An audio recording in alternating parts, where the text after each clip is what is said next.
I arrived at the Tower of London late in the afternoon, as the last tour groups were trickling out and the winter sky was already surrendering to dusk. I'd managed to secure an extended photography permit, one that let me stay behind after closing. I was researching forgotten passageways, and few places whispered of secrets like Traitor's Gate.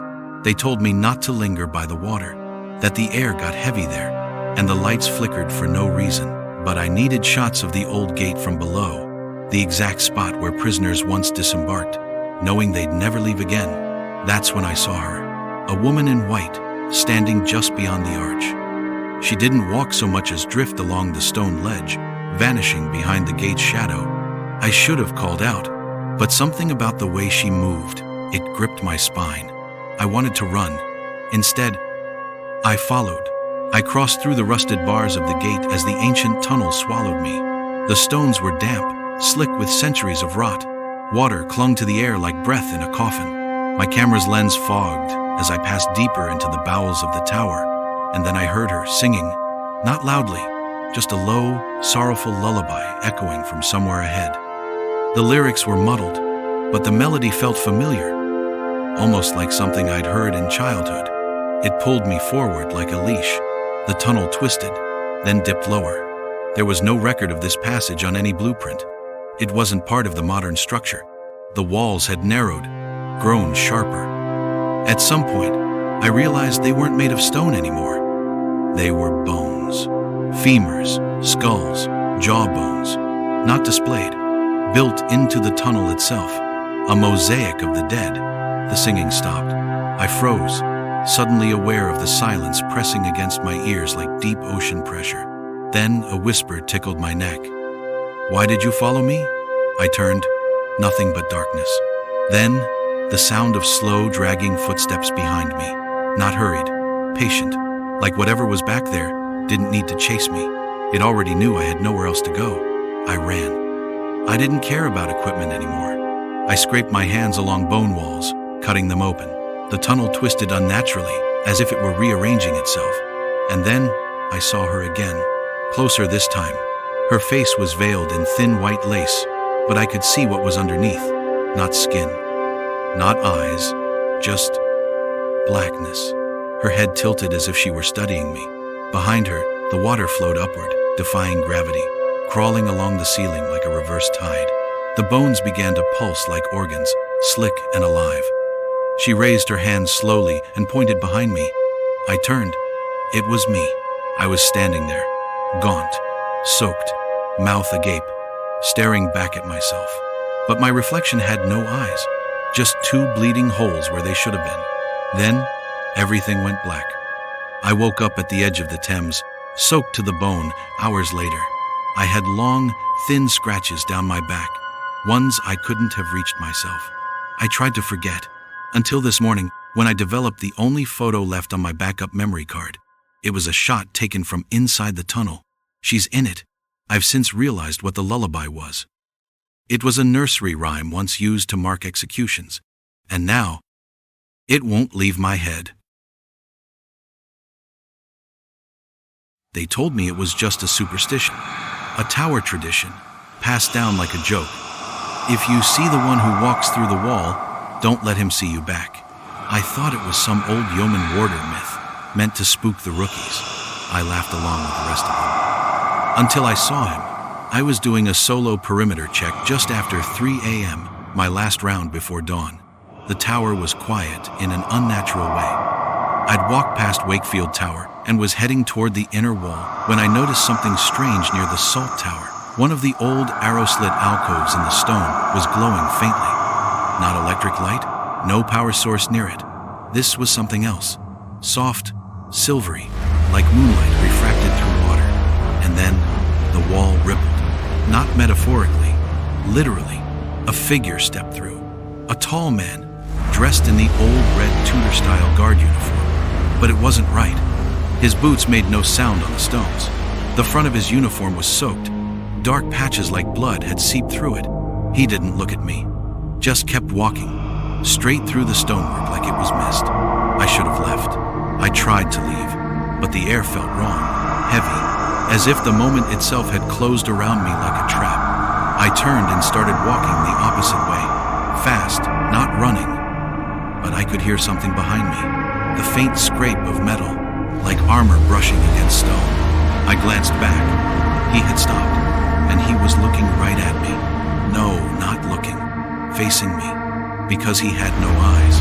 Just hollow sockets burned clean through his face. I blinked. He was gone. I turned around to hurry down the steps by Bloody Tower. And that's when the shadows shifted. There he was again. This time at the base of the stairs, blocking the way down. He hadn't moved, but he was closer.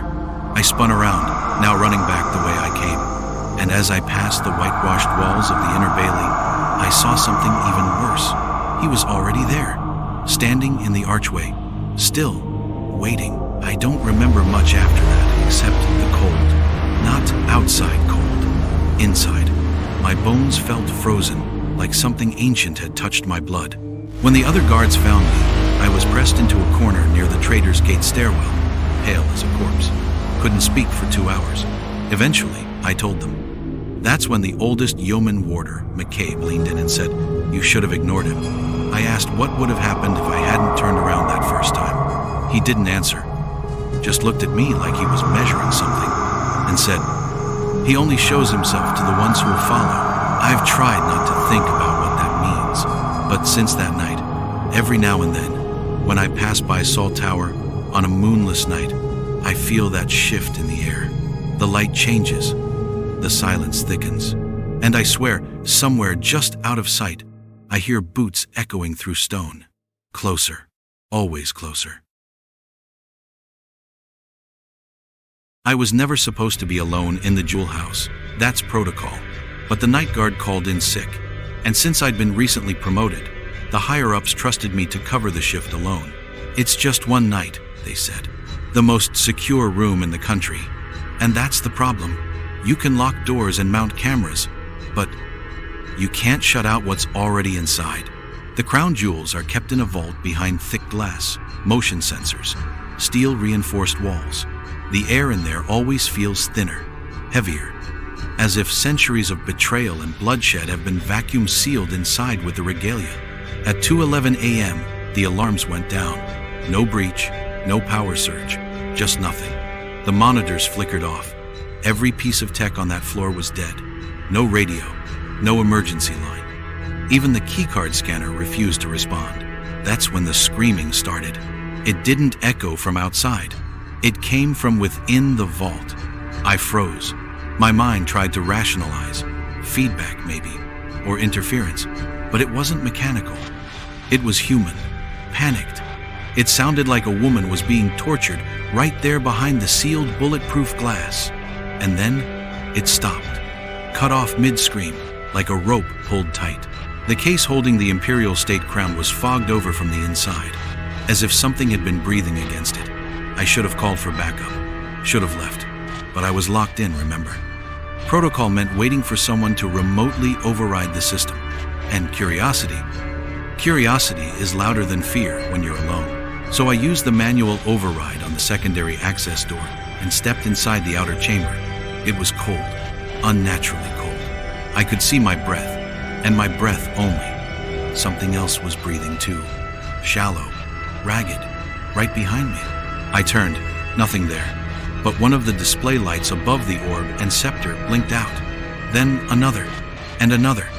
In the dim light, I noticed the floor beneath the jewels wasn't just stone anymore. It looked darker, wetter, like the centuries of blood spilled in the tower had soaked upward into the room. The glass cases began to fog again. Only this time, a handprint appeared on the inside of the crown's case. A hand, from inside. I backed toward the door, but it had sealed shut.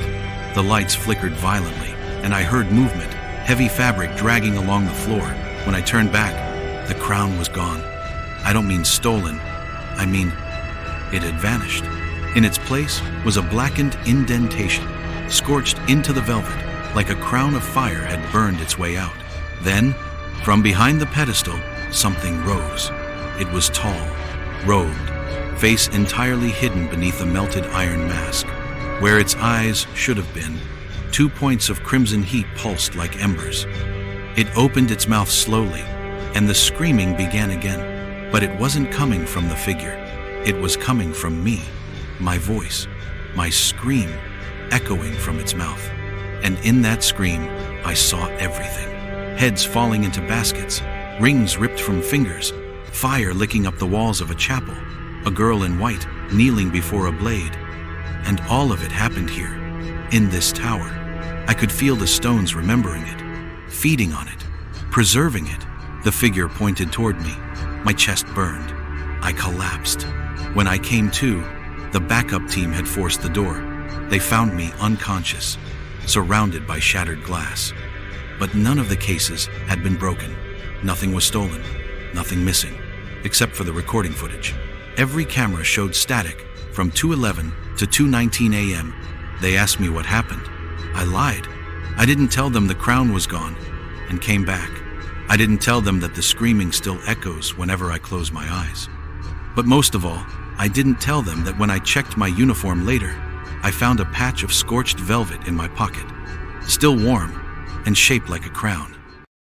Every haunting has a witness. You've just become one. Subscribe and never be alone again.